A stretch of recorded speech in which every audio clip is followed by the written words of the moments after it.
हे कृपा दे खजाने प्रभु, जे तेरे दासां दे चरण मेरे हिरदे विच वस पैण तां उन्हां दी संगत विच मेरा शरीर पवित्र हो जाए।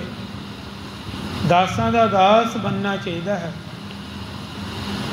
कोई महापुरुषां दा संगी होवे ना, जे तुसीं महापुरुषां दे दर्शन ना कीते होण, ਉਹਦੇ ਸੰਗੀ ਦੇ ਦਰਸ਼ਨ ਕਰ ਲਓ, ਉਹਨਾਂ ਵੀ ਫਲ ਮਿਲ ਜਾਏਗਾ। ਆਖੋ ਸਤਨਾਮ ਸ਼੍ਰੀ ਵਾਹਿਗੁਰੂ। ਦਾਸਾਂ ਦੇ ਦਾਸ ਬਣਨਾ, ਉਹਨਾਂ ਦੀ ਰਹਿਣ ਹੋ ਜਾਏ। ਸ਼ਰਨੀ ਪਾਵਨ ਨਾਮ ਧਿਆਵਨ, ਸਹਿਜ ਸਮਾਵਨ ਸੰਗ ਰਾਓ। ਉਸ ਪਰਮਾਤਮਾ ਦੀ ਸ਼ਰਨ 'ਚ ਟਿੱਕੇ ਰਹਿਣਾ, ਉਸ ਦਾ ਨਾਮ ਸਿਮਰਨਾ, ਇਸ ਤਰੀਕੇ ਨਾਲ ਆਤਮਕ ਅਡੋਲਤਾ ਵਿੱਚ ਟਿਕ ਕੇ ਉਸ ਵਿੱਚ ਲੀਨ ਹੋਈ ਜਾਈਦਾ। ਰਾਓ ਜਨ ਕੇ ਚਰਨ ਵਸੈ ਮੇਰੇ ਹੀਰੇ, ਸੰਗ ਪੁਨੀਤਾ ਦੇਈ।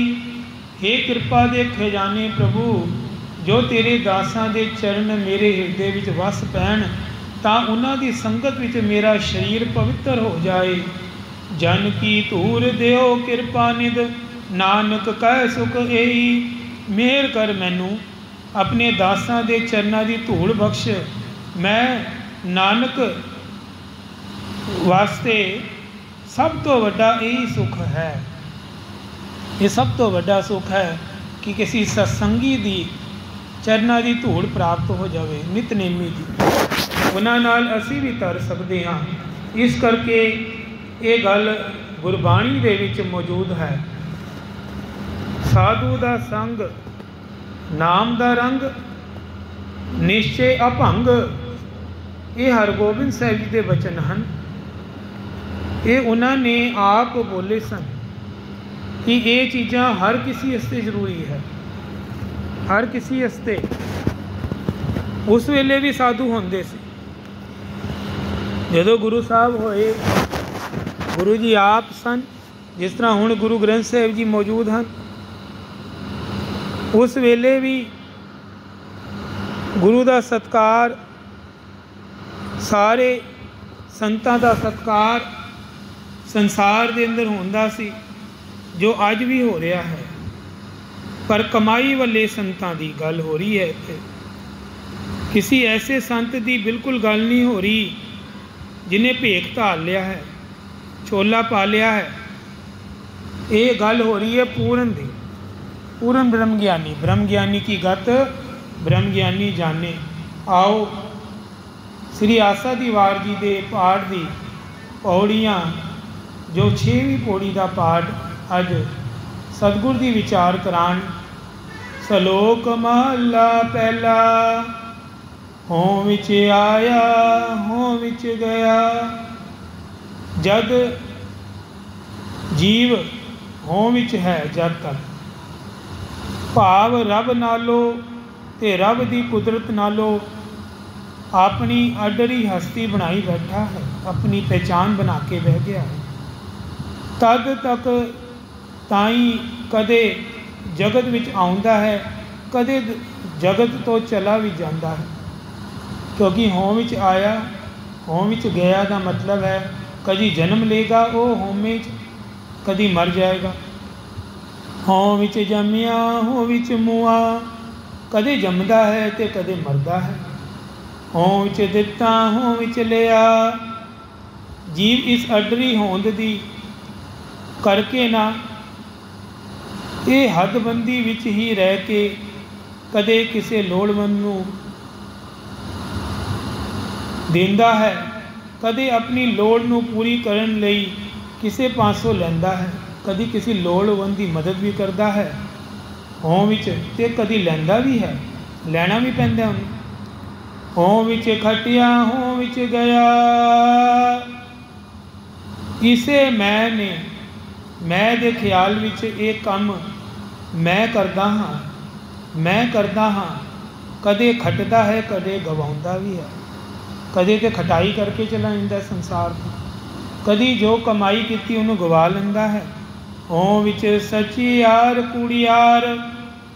जितना चिर जीव मेर तेर वाली हदबंदी विच है, लोकां दीयां नज़रां विच कदे सच्चा है कदे झूठा है। हों विच पाप पुन विचार। जद ताईं अपने कादर नालों वखरी होंद, प्रभु नालों वखरी होंद दे भरम विच है, तद ताईं अपने कीते पापां ते पुनां दी गिनती गिणदा रहिंदा है। भाव ये सोचदा है कि मैं ये भले काम कीते हैं, मैं ये माड़े काम कीते हैं। कदी सोचदा मैं पुन खट गया, कदी कहता है कि मैं पाप करते। हों विच नरक सुरग अवतार, ते इसे वखेवे विच रहन करके भाव रब विच अपना आप एक रूप ना करन करके कदे नरक विच पैंदा है, कदे सुरगां च पै जांदा, कदे सुरग नरक च चल जांदा, कदे नरक च चला जांदा। हों विच हसै हों विच रोवे, जद ताईं अपने करतार नालों वखरी होंद विच जीव बज्झा पिया है, तद तक कदे हसदा है, कदे रोंदा भी है। भाव अपने आप नूं कदे सुखी समझदा है, कदे बड़ा दुखी मनदा है कि मेरे वर्गा दुखी नहीं। हों विच भरिए हों विच धोवै, रब नालों अपनी हस्ती वखरी रखन करके कदे उसका मन पापां दी मैल विच लिबड़ जाता है, कदी इन्ना गुरु तो टुट जाता है कि नितनेम तोड़ दिंदा है, बाणी पढ़नी बंद कर दिंदा है, इधर तक कि संगत विच आना बंद कर दिंदा है। आखो सतनाम श्री वाह। मैल निबड़ जाती है। कदे वो अपने ही उदम दे आसरे उस मैल नूं धोंदा भी है, ते कदे कदे इन्ने पुन कमाने शुरू कर दिंदा है, उस मैल नूं धोना शुरू कर दिंदा है। हों विच जाति जिनसी खोवै, इस वखरी जी होंद विच ग्रसिया होया जीव कदे जात पात दे ख्याल विच पै के भाव ये ख्याल करके कि मैं उच्ची जाति दा हाँ, मैं उच्ची जाति दा हाँ, अपना आप गवा लैंदा है, अपने आप नूं उच्चा समझना शुरू कर दिंदा है। ये नीवीं जाति दे हन, मैं उच्ची दा हाँ। हों विच मूर्ख हों विच सियाणा, जितना चिर जीव अपनी वखरी होंद दी चार दीवारी दे अंदर है, ये लोगों की नज़र विच कदे मूर्ख गिणिया जाता है, कदे सियाणा। कदी उन्होंने लोग कहते बड़ा मूर्ख बंदा है, कदी कहने ये वर्गा सियाणा भी नहीं। मोख मुगत की सार न जाना, पर भावे ये मूर्ख समझा जाए तो भावें सियाणा, जद तक इस हदबंदी विच बज्झा रहेगा, इस हदबंदी तो बाहर होने की भाव मोख मुक्ति की समझ इसनों नहीं आ सकती, उन्होंने मुक्ति नहीं मिलेगी, उन्होंने समझ नहीं आएगी मुक्ति किन मिलती है, जब तक इस गल्लां च बंधिया रहेगा। हों विच माया हों विच छाया, जद ताईं रब तो विछड़े दी हालत विच, तद ताईं जीव माया माया कूकदा फिरदा है कि माया सुख दिंदी है, माया दे पिछे लग जाता है। तद ताईं इस उत्ते माया का प्रभाव पिया होया है, ये बंधन विच फस गया, जकड़ गया, बुरी तरह माया ने जंजीरां पाईयां ने। होमे कर कर जंत उपाया, रब तो विछड़िया रह के जीव मुड़ मुड़ के पैदा हुंदा है। होमै बूझै तां दर सूझै, जदों रब तो विछड़े वाली हालत में समझ लैंदा है, भाव जदों इसनूं सूझ पैंदी है कि मैं अपनी वखेवे वाली हदबंदी विच कैद हाँ, रब नालों टुटिया पिया हाँ, तदों इसनूं रब का दरवाजा लभ पैंदा है। फिर इनू दर सुझदा है अचानक। ज्ञान म्यूना कत कत लूजै, नहीं तो जद तक इस ज्ञान तो सखना है, ज्ञान प्राप्त नहीं होंदा, तद ताईं जबानी ज्ञान दियां गल्लां आख आख के अपने आप नूं ज्ञानवान जान के सगों अपना अंदर खाली कर लैंदा है। नानक हुक्मी लिखिए लेख, हे नानक ये लेख भी रब के हुक्म विच ही लिखिया जाता है, ये उसकी मर्जी नाल ही हो रहा, जो ये काम हो रहा है ये भी उसकी मर्जी है। जे आवेखे ते आवेख, ਜੀਵ ਜਿਵੇਂ ਜਿਵੇਂ ਵੇਖਦੇ ਹਨ ਤਿਉਂ ਜਿਹਾ ਉਹਨਾਂ ਦਾ ਸਰੂਪ ਬਣ ਜਾਂਦਾ ਹੈ। ਭਾਵ ਜਿਸ ਜਿਸ ਨੀਅਤ ਨਾਲ ਦੂਜੇ ਮਨੁੱਖਾਂ ਨਾਲ ਵਰਤਦੇ ਹਨ ਉਸੇ ਤਰ੍ਹਾਂ ਦੇ ਅੰਦਰ ਸੰਸਕਾਰ ਇਕੱਠੇ ਹੋ ਜਾਂਦੇ ਹਨ। ਉਹ ਜਿਹਾ ਉਹਨਾਂ ਦਾ ਆਪਣਾ ਵੱਖਰਾ ਮਾਨਸਿਕ ਸਰੂਪ ਬਣ ਜਾਂਦਾ ਹੈ। ਉਹ ਜਿਹੀ ਉਹਨਾਂ ਦੀ ਵੱਖਰੀ ਹਸਤੀ ਬਣ ਜਾਂਦੀ ਹੈ। ਉਹ ਜਿਹੀ ਉਹਨਾਂ ਦੀ ਹੋਂ ਬਣ ਜਾਂਦੀ ਹੈ। ਹਰੇਕ ਜੀਵ ਦੀ ਇਹ ਵੱਖੋ ਵੱਖਰੀ ਹਸਤੀ, ਵੱਖੋ ਵੱਖਰੀ ਹੋਂ ਰੱਬ ਦੇ ਹੁਕਮ ਦੇ ਅਨੁਸਾਰ ਹੀ ਬਣਦੀ ਹੈ। ਰੱਬ ਦਾ ਇੱਕ ਅਜਿਹਾ ਨਿਯਮ ਬੱਝਿਆ ਹੋਇਆ ਹੈ ਕਿ ਹਰੇਕ ਮਨੁੱਖ ਦੇ ਆਪਣੇ ਕੀਤੇ ਕਰਮਾਂ ਦੇ ਸੰਸਕਾਰ ਅਨੁਸਾਰ ਉਸਦੇ ਆਲੇ ਦੁਆਲੇ ਆਪਣੇ ਹੀ ਇਹਨਾਂ ਸੰਸਕਾਰਾਂ ਦਾ ਜਾਲ ਤਣਿਆ ਜਾਂਦਾ ਹੈ। ਜਿਸ ਤਰ੍ਹਾਂ ਮੱਕੜੀ ਜਾਲ ਬਣਾਉਂਦੀ ਹੈ ਇਸ ਤਰ੍ਹਾਂ ਉਹ ਵੀ ਜਾਲ ਬਣਾ ਲੈਂਦਾ ਹੈ। ਉਸ ਰੱਬੀ ਨਿਯਮ ਅਨੁਸਾਰ ਮਨੁੱਖ ਦੀ ਆਪਣੀ ਇੱਕ ਵੱਖਰੀ ਸਵਾਰਥੀ ਹਸਤੀ ਬਣ ਜਾਂਦੀ ਹੈ, ਸਵਾਰਥ ਹੋ ਜਾਂਦਾ। ਮਹੱਲਾ ਦੂਜਾ। ਹੋਮੇ ਇਹਾ ਜਾਤ ਹੈ ਹੋਮੈ ਕਰਮ ਕਮਾਏ। ਹੋਮੇ ਦਾ ਸੁਭਾਅ ਇਹ ਹੀ ਹੈ। ਭਾਵ ਜੇ ਰੱਬ ਨਾਲੋਂ ਵੱਖਰੀ ਆਪਣਤ ਬਣੀ ਰਹੇ ਤਾਂ ਉਸ ਦਾ ਸਿੱਟਾ ਇਹ ਨਿਕਲਦਾ ਹੈ ਕਿ ਜੀਵ ਉਹੀ ਕੰਮ ਕਰਦੇ ਹਨ ਜਿਨ੍ਹਾਂ ਨਾਲ ਇਹ ਵੱਖਰੀ ਹੋਂਦ ਟਿੱਕੀ ਰਹੇ। ਹੋਮੈ ਇਹੀ ਬੰਧਨਾ ਫਿਰ ਜੋ ਨੀ ਪਾਏ। ਇਸ ਵੱਖਰੀ ਹੋਂਦ ਦੇ ਬੰਧਨ ਵਿੱਚ ਭਾਵ ਵੱਖਰੀ ਹੋਂਦ ਦੇ ਆਸਰੇ ਕੀਤੇ ਹੋਏ ਕੰਮਾਂ ਦੇ ਸੰਸਕਾਰ ਰੂਪ ਜੰਜੀਰ ਵੀ ਇਹੀ ਹਨ ਜਿਨ੍ਹਾਂ ਦੇ ਅੰਦਰੋਂ ਘੇਰੇ ਹੋਏ ਜੀਵ ਮੁੜ ਮੁੜ ਜੂਨਾਂ ਵਿੱਚ ਪੈਂਦੇ ਹਨ ਵੀ ਫਿਰ ਦੁਬਾਰਾ 84 ਅੰਦਰ ਲਟਕ ਜਾਂਦੇ ਹਨ। ਹੋਮੈ ਕਿੱਥੋਂ ਉਪਜੇ ਕਿਤ ਸੰਜਮ ਇਹ ਜਾਏ। ਸੁੱਤੇ ਹੋਈ ਮਨ ਵਿੱਚ ਪ੍ਰਸ਼ਨ ਉੱਠਦਾ ਹੈ ਕਿ ਜੀਵ ਦਾ ਇਹ ਅਡਰੀ ਹਸਤੀ ਵਾਲਾ ਭਰਮ ਕਿੱਥੋਂ ਪੈਦਾ ਹੁੰਦਾ ਅਤੇ ਕਿਸ ਤਰੀਕੇ ਨਾਲ ਇਹ ਦੂਰ ਹੋ ਸਕਦਾ ਹੈ। ਇਹ ਹੋਮੇ ਕਿੱਥਾਂ ਜਾਏਗੀ। ਹੋਮੇ ਇਹੋ ਹੁਕਮ ਹੈ ਪਈਏ ਕਿਰਤ ਫਿਰਾਏ। ਇਸ ਦਾ ਉੱਤਰ ਇਹ ਹੈ ਕਿ ਇਹ ਵੱਖਰੀ ਸ਼ਖਸੀਅਤ ਬਣਾਉਣ ਵਾਲਾ ਰੱਬ ਦਾ ਹੁਕਮ ਹੈ ਅਤੇ ਜੀਵ ਪਿਛਲੇ ਕੀਤੇ ਹੋਏ ਕੰਮਾਂ ਦੇ ਸੰਸਕਾਰਾਂ ਅਨੁਸਾਰ ਮੁੜ ਉਹਨਾਂ ਹੀ ਕੰਮਾਂ ਨੂੰ ਕਰਨ ਵੱਲ ਦੌੜਨ ਲੱਗ ਜਾਂਦਾ ਹੈ। ਭਾਵ ਪਹਿਲੀ ਹੀ ਸ਼ਖਸੀਅਤ ਨੂੰ ਕਾਇਮ ਰੱਖਣ ਵਾਲੇ ਕੰਮ ਕਰਨਾ ਜੀਵ ਚੰਗਾ ਸਮਝਦਾ ਹੈ ਕਿ ਮੇਰੀ ਸ਼ਖਸੀਅਤ ਬਣੀ ਰਹੇ। ਹੋਮੈ ਦੀਰਘ ਰੋਗ ਹੈ ਦਾਰੂ ਪੀ ਇਸਮਾਏ। ਇਹ ਹੋਮੇ ਇੱਕ ਲੰਮਾ ਰੋਗ ਹੈ, ਸਭ ਤੋਂ ਦੀਰਘ ਰੋਗ ਹੈ, ਲੰਬਾ ਚੱਲਦਾ ਹੈ, ਪਰ ਇਹ ਲਾ ਇਲਾਜ ਨਹੀਂ ਹੈ। ਇਹਦਾ ਇਲਾਜ ਰੱਖਿਆ ਹੈ। ਇਹ ਇੰਨੀ ਗੱਲਾਂ ਉੱਪਰ ਸੁਣਾਈ ਹੋਮੇ ਬਾਰੇ, ਇਹਦਾ ਵੀ ਇਲਾਜ ਪ੍ਰਭੂ ਨੇ ਰੱਖਤਾ ਹੈ। ਕਿਰਪਾ ਕਰੇ ਜੇ ਆਪਣੀ ਤਾਂ ਗੁਰ ਕਾ ਸ਼ਬਦ ਕਮਾਏ। ਜੇ ਪ੍ਰਭੂ ਆਪਣੀ ਮਿਹਰ ਕਰੇ ਤਾਂ ਜੀਵ ਗੁਰੂ ਦਾ ਸ਼ਬਦ ਕਮਾਉਂਦੇ ਹਨ। ਇਹ ਵਾਹਿਗੁਰੂ ਸ਼ਬਦ ਹੈ ਨਾ, ਇਹਦਾ ਅਭਿਆਸ ਵਧਾਓ। ਇਹਦੇ ਨਾਲ ਇਹ ਕੰਮ ਸਿਰੇ ਚੜ੍ਹਦਾ ਹੈ। ਗੁਰੂ ਕਾ ਸ਼ਬਦ ਕਮਾਉਂਦੇ ਹਨ। ਨਾਨਕ ਕਹੇ ਸੁਨੋ ਜਨੋ ਇਤ ਸੰਜਮ ਦੁੱਖ ਜਾਏ। ਨਾਨਕ ਜੀ ਆਖਦੇ ਹਨ, ਇਹ ਲੋਕੋ ਇਸ ਤਰੀਕੇ ਨਾਲ ਹੋਮੇ ਰੂਪੀ ਦੀਰਘ ਰੋਗ ਤੋਂ ਪੈਦਾ ਹੋਏ ਦੁੱਖ ਦੂਰ ਹੋ ਜਾਂਦੇ ਹਨ। ਇਸ ਤਰ੍ਹਾਂ ਸ਼ਬਦ ਜਪਣ ਨਾਲ ਵਾਹਿਗੁਰੂ ਵਾਹਿਗੁਰੂ ਗੁਰਮੰਤਰ ਹੈ, ਜਪ ਹੋਮੈ ਖੋਈ। ਇਹਦੇ ਨਾਲ ਹੋਮੇ ਦੂਰ ਭੱਜਦੀ ਹੈ। ਪੌੜੀ ਸੇਵ ਕੀਤੀ ਸੰਤੋਖੀ ਜਿਨੀ ਸਚੋ ਸੱਚ ਧਿਆਇਆ।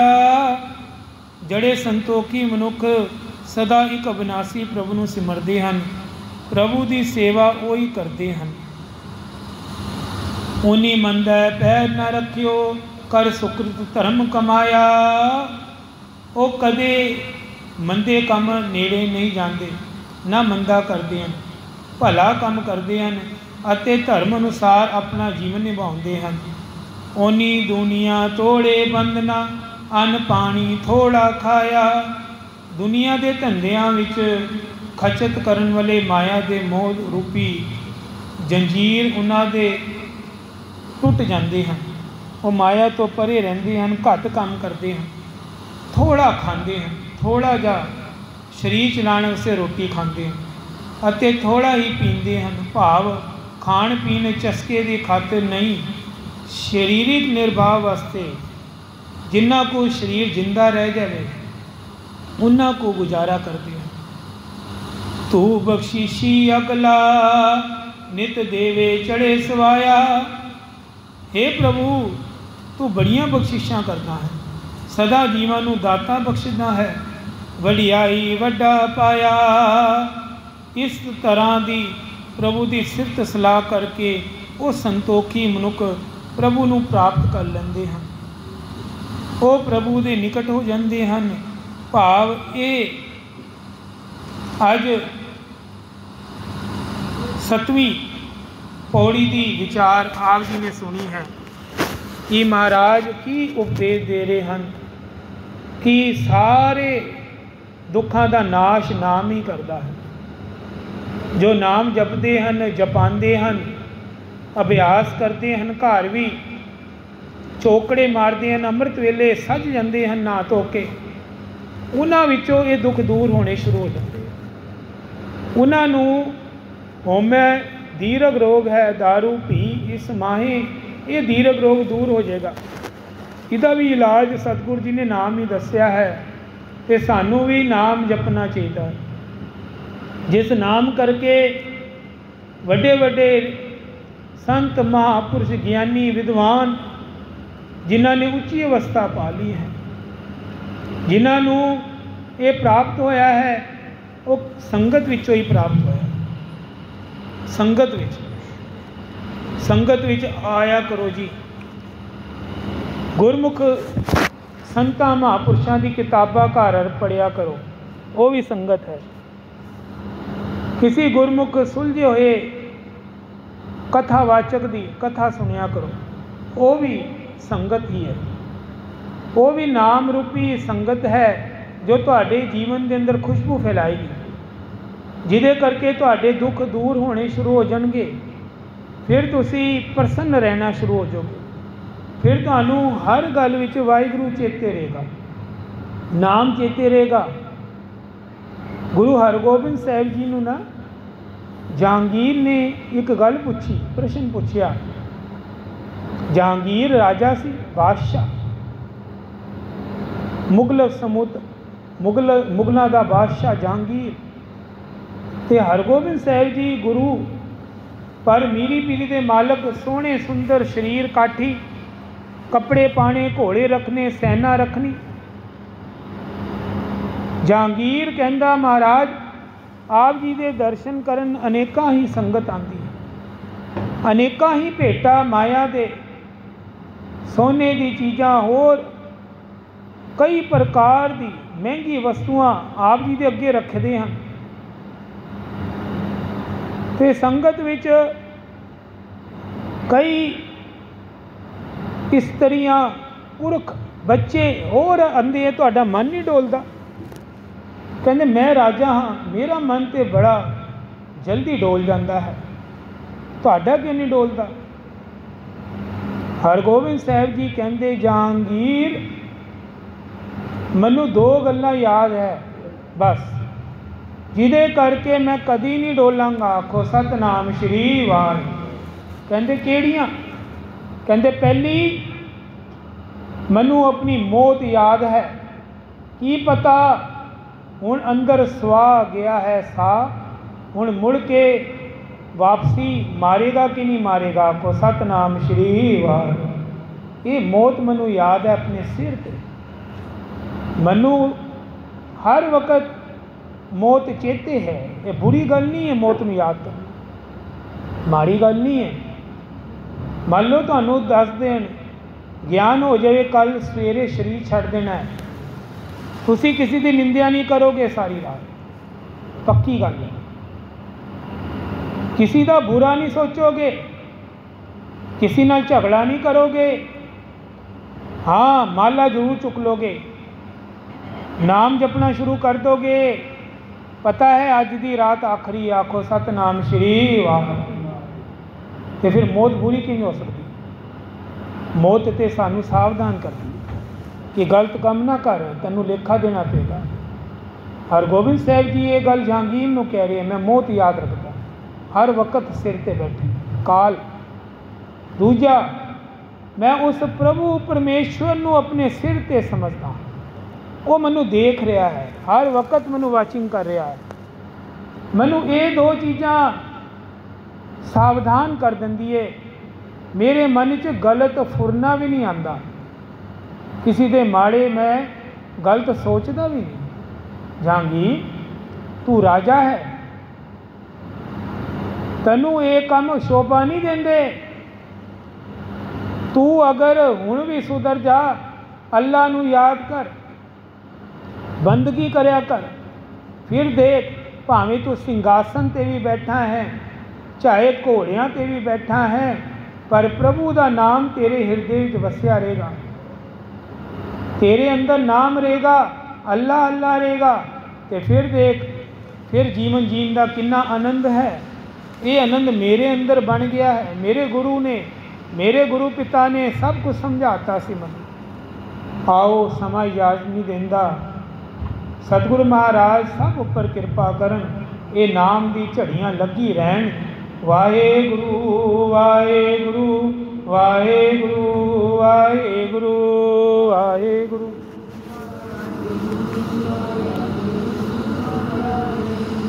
वाहे